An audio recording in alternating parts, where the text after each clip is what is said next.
여러분 안녕하세요. 세계교회사 8번째 시간입니다. 오늘은 성령의 역사, 담벼락을 넘다 하는 제목으로 예수님 부활 이후 초기 기독교 역사에 대해서 살펴보려고 합니다. 우리가 지난 시간에 예수님의 부활까지를 다루었었어요. 부활은 예수님의 무덤이 비어 있었다라고 하는 사건은 그 부활로 말미암아 이전의 사건들을 다시 보게 되는 기독교 신앙의 토대가 되었다라는 이야기를 했었는데요. 오늘은 그 이후에 제자들과 또 기독교 공동체들이 어떻게 흘러가는지를 좀 살펴보려고 합니다. 우리가 흔히 교회사라고 할 때 교회가 뭐냐라고 하는 질문이 당연히 떠오르죠. 교회의 역사가 교회사니까. 그렇게 할 때 교회의 시작이 언제냐라고 할 때 많은 이야기들이 있어요. 그 중에서 굉장히 흔하게 하는 이야기가 두 가지로 좀 줄여보자면은 베드로와 예수님이 함께 가이사랴 빌립보라고 하는 곳에서 마태복음 16장에 나오는 구절인데 너희는 나를 누구라 하느냐라고 묻는 그 장면이 있어요. 그럴 때 베드로가 예수님에게 주는 그리스도시요 살아계신 하나님의 아들입니다 라고 대답을 하죠. 그럴 때 그 예수님이 베드로를 반석이라고 하면서 그 반석 위에 교회를 세운다라는 그런 얘기를 하세요. 그래서 그때가 뭐 교회의 시작이다 라고 얘기를 하는 사람이 있고, 또 어떤 사람들은 교회의 시작은 예수님이 부활하시고 승천하시고 나서 성령을 보내셨을 때 이제 예수님의 제자들이 다락방에 모여서 있었어요. 그때 갑자기 불의 혀 같은 것이 머리 위에 임하면서 각각의 방언을 말하게 되는 그런 사건이 있었죠. 그때가 유대인의 절기로 오순절, 6월절에 예수님께서 돌아가시고 나서 50일째 되는 날, 유대인의 절기인 오순절이었는데 그 날을 교회의 시작이다 라고 하는 그런 사람들도 있어요. 그런데 저는 여러분하고 아주 오래전 그 이스라엘의 시작부터 얘기를 했었죠.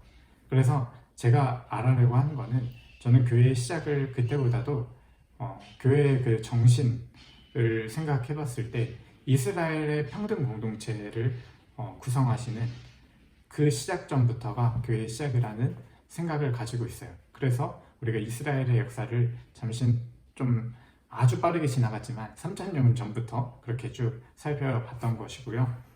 오늘은 담벼락을 넘다라는 표현에 대해서 좀 여러분이 생각을 해봤으면 좋겠어요. 우리가 예수님을 6월절 어린 양이라고 하죠. 예수님께서 유대인의 절기 6월절에 십자가에 달려 돌아가셨기 때문이죠.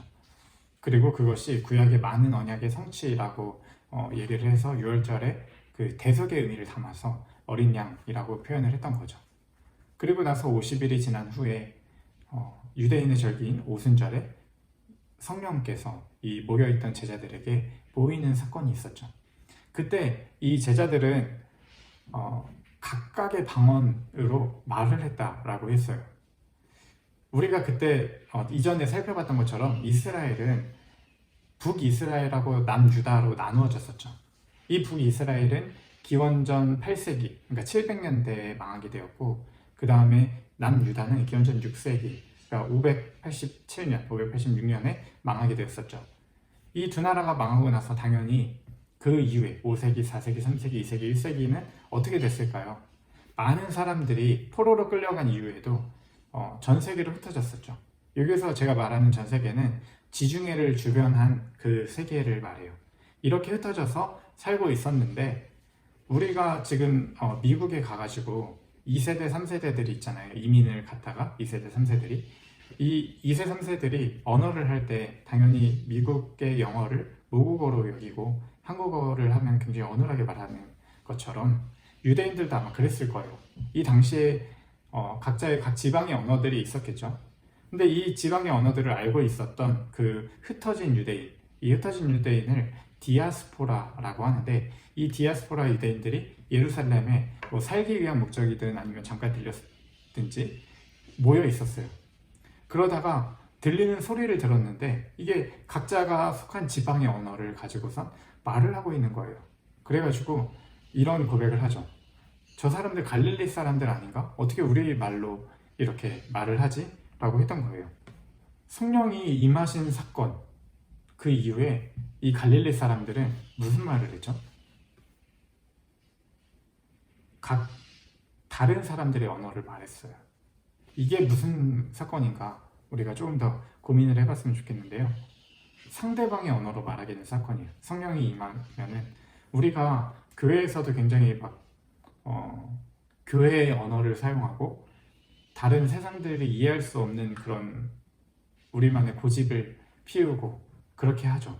그런 것들이 유대교에서 대표적인 게 있었는데 뭐였냐면은 그 음식 절기, 그 코셔라고 불리는 음식 규례죠. 음식을 막 그 먹으면 안 되는 것이 있고 먹어야 되는 게 있고 막 그런 게 정해져 있죠. 그런 게 이제 유대인들이 다른 사람들하고 담벼락을 세우는 하나의 계기였고 또 하나의 계기는 할례였어요. 그래서 이게 조금 있다가 그 초기 기독교에서 굉장히 문제가 되는데요. 예수님이 올라가시고 성령이 처음 이 제자들에게 임했던 그날 베드로가 처음으로 기독교의 설교를 했어요. 그 내용이 뭐였냐면은 십자가에 달려 죽으셨다가 부활하시고 하늘에 오르셔서 하나님 우편에 앉아 계신 주 예수를 믿으라 라고 하는 내용이었어요.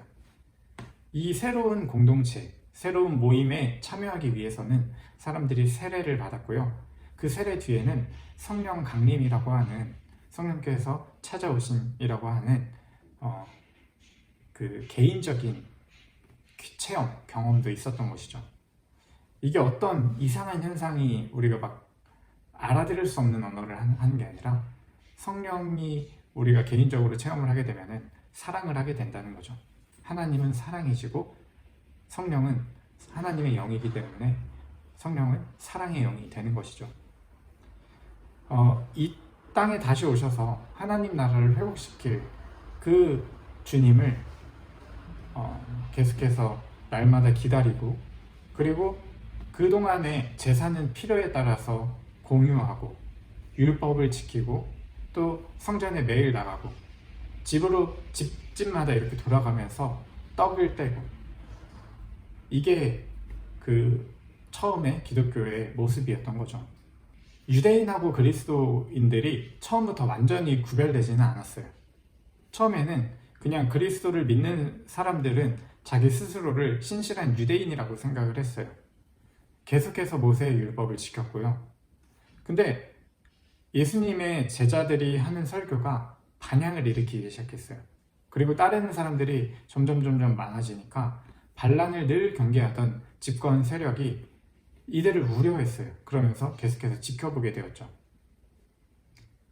오순절 사건 직후에는 이제 베드로하고 요한이 체포되어서 전도를 금지하는 그런 명령이 내려졌고요.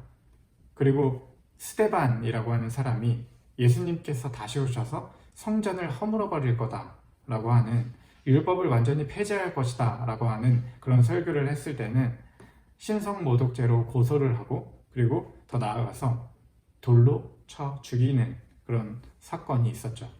이게 스데반이 처음으로 기독교 최초의 순교자가 되었던 그런 사건 이후에 어떤 효과가 있었냐면은 이게 다른 주장을 하는 사람들이 생겨났잖아요. 이 사람들을 잡는 박해가 시작되었고 그 박해가 예수님의 제자들을 흩어지게 했어요. 전도자 빌립이라고 하는 사람은 유대인들이 절대 그 길을 지나가려고 조차 하지 않는 사마리아지요. 사마리아는 원래 북이스라엘의 수도였는데 아수르가 그 민족을 섞는 그런 정책을 하면서 이스라엘 사람들 사이에서는 부정한 땅이었죠. 이 사마리아로 복음을 가서 전했고 베드로와 요한은 그 뒤를 따랐었죠. 베드로가 하는 말을 적어주던 마가는 이집트로 갔죠. 근거는 충분하지 않지만 부활하신 예수님을 의심하면서 그의 손을 만졌던 도마는 인도로 갔을 거라고 하는 그런 추측들이 있어요. 지금도 동방 기독교라고 해가지고 그 인도와 중국에 남아있는 그 기독교의 흔적을 연구하는 연구가 굉장히 활발하게 이루어지고 있어요.